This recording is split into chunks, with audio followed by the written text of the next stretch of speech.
So that was section 4. Let's move on now to section 5.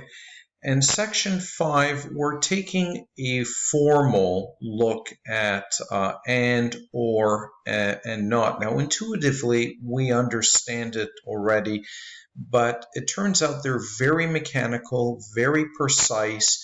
They're almost like machines. So let's do a couple of examples today, or let's do a couple of examples. So let's have two statements, A and B. So statement A is it is raining today, and statement B is I have my umbrella. So it is raining today and I have my umbrella. Now with and, if you're putting the two together, A and B, okay, you only get a result of true when both are true. So is it raining today? Yes, it is. So that's true. Did I bring my umbrella? Yes, I did. That's true. So A and B together, it is raining today, and I brought my umbrella is true only if both those two component statements are true. Otherwise, it's going to be false. So to give you an example, if A is false, it is raining today, well, maybe it's not raining today, so that is not true, that is false. However, B, I did bring my umbrella. That is true, but the result, A and B, is going to be false because you need both statement A and statement B to both be true in order for the result to be true. And that's only true. That only comes out true in that one case. So if you have one that is false or the other or both, look at this last case here, both are false, the net result is false. Let's look at or. Now, or is an interesting case. Or you only need one or the other to be true for the whole expression to evaluate as true. So if the left side of the or is true or the right side is true, then the combined or statement comes out to be true. So we're always going to have true except in the one case where both are false. So let's look at our example again. Is it raining today? No, that's false. Did I bring my umbrella? No, that's also false. That's the only time an or statement will be evaluated to false when everything is false. And then there is the not, and we're just inverting the value. So if something is true, make it false. If something is false, make it true. I brought my umbrella today, so it's true. So not A or not I brought my umbrella today evaluates to false. And these are only 3 Boolean operators. There's a Wikipedia article on this. If you want to have a little bit more fun with it, let's see if we can find that Boolean article in Wikipedia. Okay, I'll type Wikipedia, and it turns out there's a lot more than just 3 Boolean operators. Let's see how many we have. Okay, so Boolean function, I think it might be the first one. Let's check the first one here.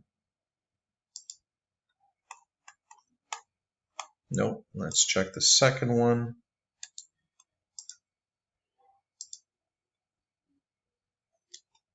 And here they do the same thing. Okay, they look at the and, the or, the not, but you can see there are many, many more. And if you're using something called logic gates, you use words like and, or. If you're using symbols, you would use these symbols over here, and that would be usually in philosophy or linguistics, we would use something like that. And the official name for it, and, is sometimes referred to as conjunction. So this is a lot more than we really need to know, but I just wanted to convince you there's a lot more than just and, or, and not. So as one more extra example, there's something called XOR, or exclusive OR. And let me click on it. Maybe I can find a truth table for XOR, and there it is. So A and B both, if A and B are both false, you end up with false. If one of them is true, then the result is true. However, you cannot have both true, otherwise the result is false, and that's why it's called XOR or exclusive OR. You're not allowed the case where both are true. The A can be true or B can be true, but not both. So those are truth tables. Okay, that's an introduction to truth tables. You just need to know the and, the or, and the not for now. Okay, so here in this example in section 6, the Boolean operator AND returns true when the expression on both sides are true. So it looks like what we need to do is we need to enter some sort of expression here. Okay, so what we're entering, set the value equal to the result of false and false. So the first case is easy. We'll enter false and false. And with the AND operator, that whole result is going to evaluate to false.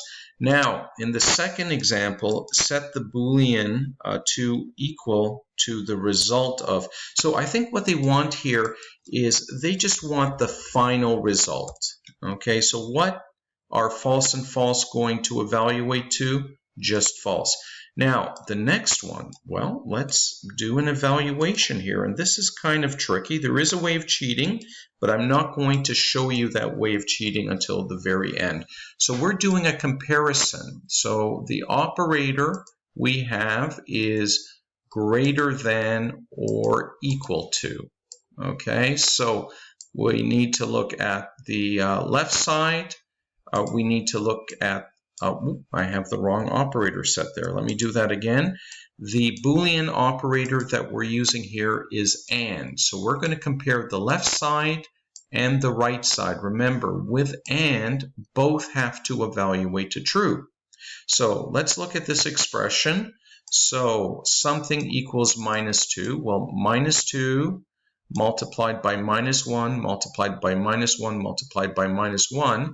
So the result of this, when you evaluate it, is 2. So 2 equals -2. So the right side is going to, or the left side is going to be false. How about the right side? Well, on the right side, we're doing this mathematical operation.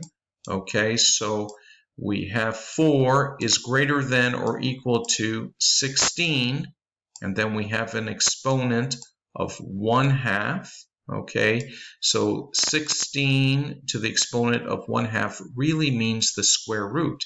What is the square root of 16? It's 4. Is 4 greater than or equal to 4?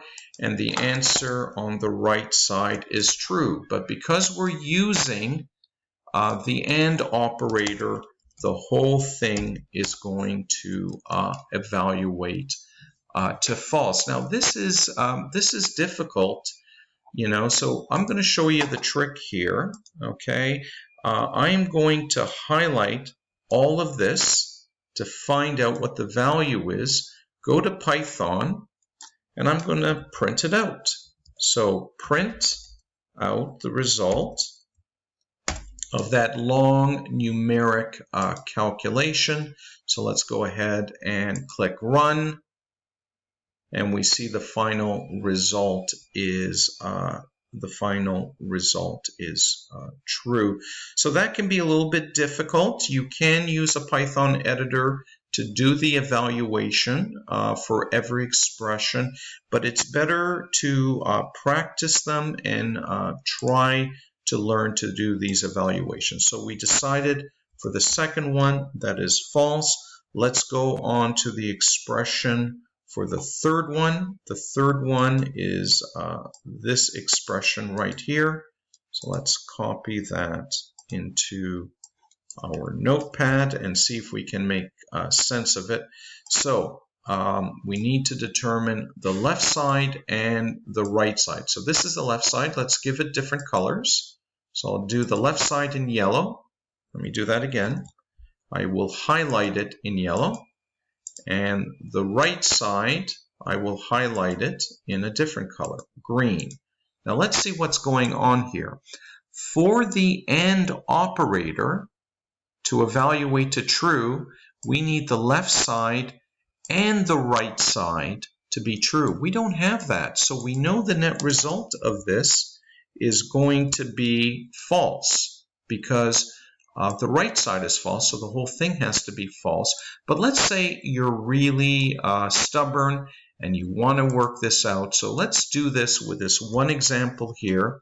We're going to work the whole thing out to see what it is. So 19 remainder 4. Well, 4 goes into 19 4 times. So 4, 4, 4. So that gives us 16. And 16 from 19 is 3. So we can replace what we have here, 19 remainder 4, with 3 because we have 3 left over. And then we have not equal. Well, 300 divided by 10 is 30. Divided by 10 again is 3. So we're left with 3. So 3 not equal to 3. Well, that's obviously false because 3 does equal 3.